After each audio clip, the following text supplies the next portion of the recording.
وجعل بينهما حكما، والصلاة والسلام على سيدنا محمد وآله وأصحابه أجمعين. اللهم اغفر لنا ذنوبنا وفرج قلوبنا واستر عيوبنا وشافي مرضانا وعافي مبتلانا. اللهم بارك للعروسين لهما وعليهما واجمع بينهما بخير يا رب العالمين. اللهم بارك لبني الحزور في أبنائهم ونسائهم ورجالهم. اللهم بارك لهم في أعمالهم وبارك لهم في أموالهم. اللهم أنزل النور على بيوتهم واجعل النور في أبنائهم. اللهم عمر أفئدتهم بالتقوى يا أرحم الراحمين. اللهم أنلهم في دنياهم كل كرامة وقهم في الآخرة ما يخشون. اللهم أجزهم فرد رضاك عنهم. اللهم اقمع حول حاسديهم واحمي دماءهم. اللهم اغفر ذنوب أصولهم وفروعهم وضعفهم وجميع من آصاهم يا رب العالمين. رحم ربي بعين قلبي فقلت لا شك أنت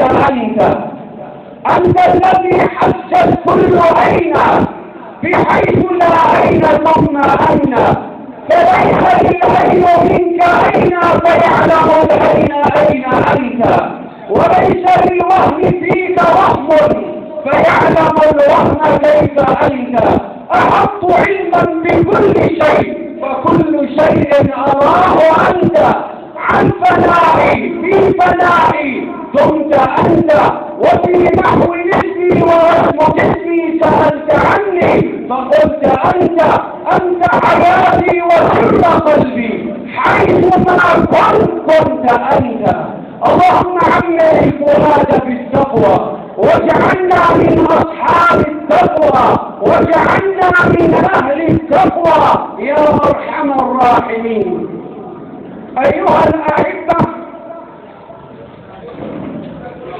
ينبغي لمن أراد الزواج أن يرغب في ذات الدين وأن يختار الشرف والحسب، لقول النبي صلى الله عليه وسلم: إذا أتاكم من ترضون خلقه ودينه فزوجوه، إلا تفعلوا تكن فتنة في الأرض وفساد كبير.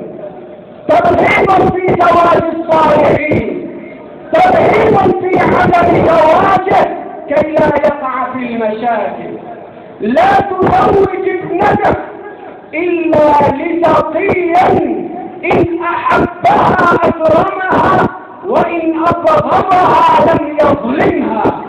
قال النبي صلى الله عليه وسلم: من زوج كريمته لفاسق فقد قطع رحمها. اليوم ومن عجائب هذا الزمان إذا ما أتى رجل لخطبة فتاة يسألونه عن أعماله وماله بدل أن يسألوه عن دينه وأخلاقه. النبي صلى الله عليه وسلم كان يزوج الصحابة بما يحفظون من كتاب الله. كم تحفظ؟ ثلث القرآن مهر الفتاة. كم تحفظ؟ ربع القرآن هو مهر للفتاة. يزوج الناس بما يحفظون من كتاب الله عز وجل.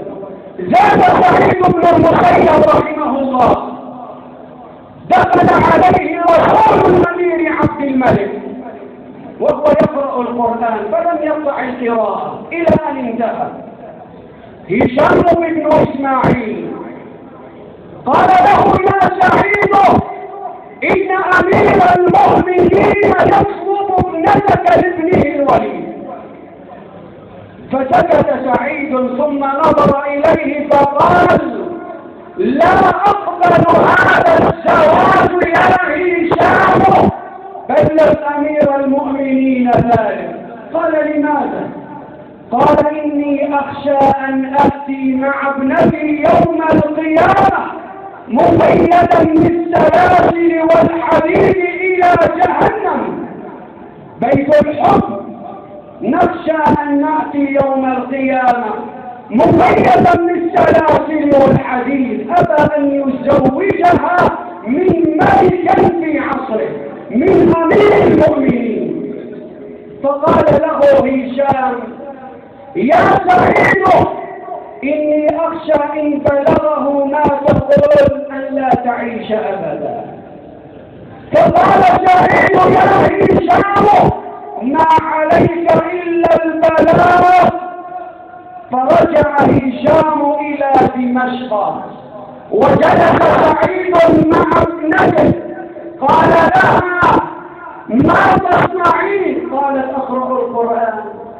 تقرأ القرآن، بيت التقى، بيت الدين، تقرأ القرآن.